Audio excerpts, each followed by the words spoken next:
미국의 관영방송 VOA에서는 며칠 전 북한이 서해상에서 방사포로 추정되는 미사일 4발을 서해상으로 발사했다고 보도했습니다. 그러면서 VOA에서는 전문가의 말을 빌려 그동안 중국을 의식해서 쏘지 않았던 북한의 미사일이 이례적으로 발사됐다는 기사를 실었습니다. 우크라이나 사태 직후 북한의 분위기가 급박하게 돌아가고 있다는 분석이 나오고 있습니다. 국토전략TV? 북한, 중국, 러시아 삼각공조가 흔들리고 있다는 분석이 나오고 있습니다.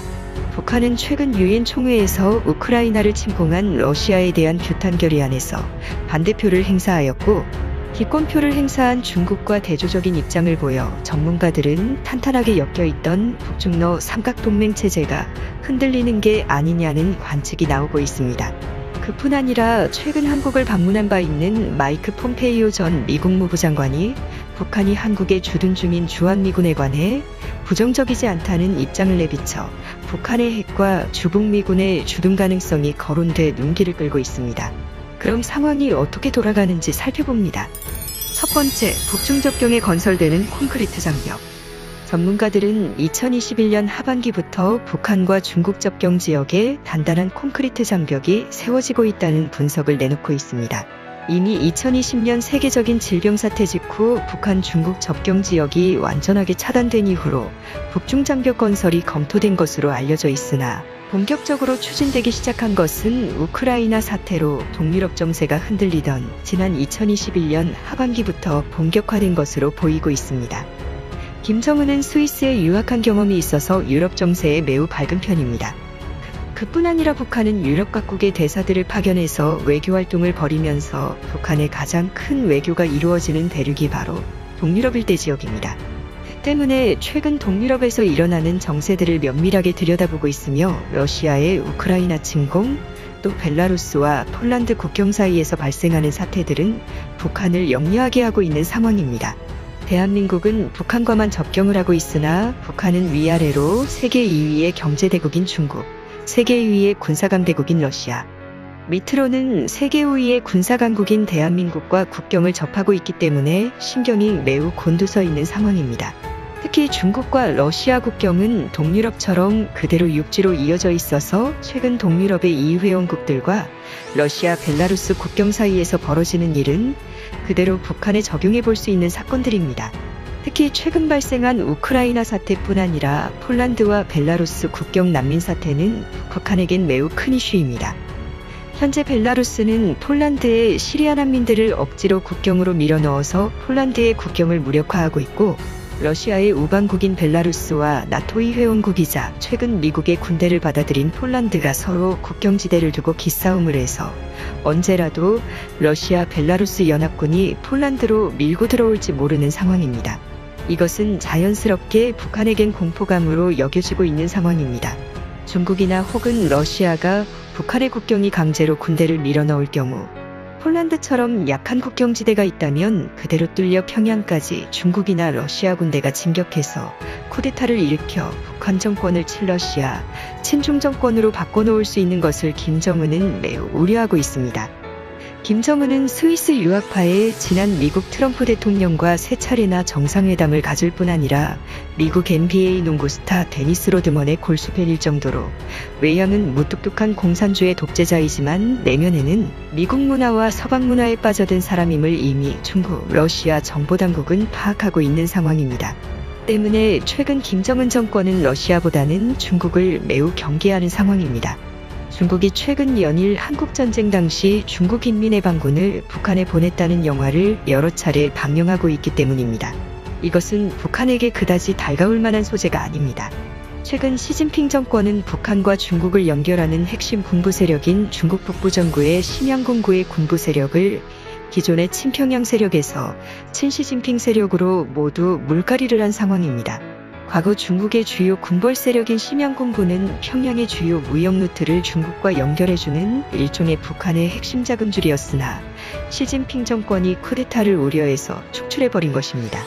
이것은 2016년경 발생한 일로 김정은 정권은 그때부터 중국 의존적인 노선을 버리고 미국과 연결되고 싶어하는 입장을 취하게 되었습니다. 2020년 발생한 세계적인 질병 사태는 북한이 중국을 더욱 외면하게 하는데 좋은 핑곗거리가 되고 있습니다. 심지어 폴란드 접경 지역과 같이 연약한 국경만으로는 중국의 군대를 막을 수 없을 것이라 판단하여 거대한 장벽을 설치하고 있다는 분석이 나오고 있는 상황입니다. 북한과 남한을 가르는 거대한 비무장지대와 같이 중국과 북한 국경 사이에도 이러한 거대한 장벽이 만들어질 수 있을 것이라는 관측이 나오는 상황입니다.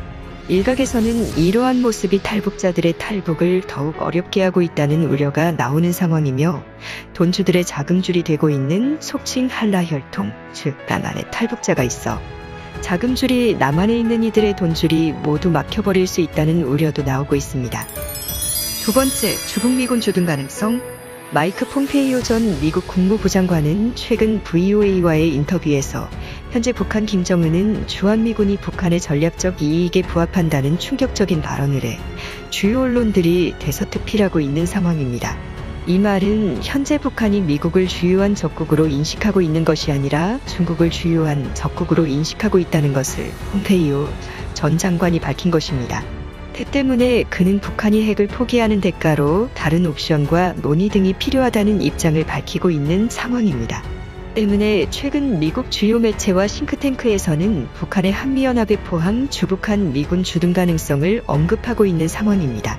핵탄두의 포기 대가로 주북한 미군 부대의 주둔 가능성이 제시되고 있는 것입니다. 심지어 영국 여왕은 김정은의 편지를 보내며 북한을 친서방의 입장으로 설득하고 있는 상황이라는 분석까지 나옵니다.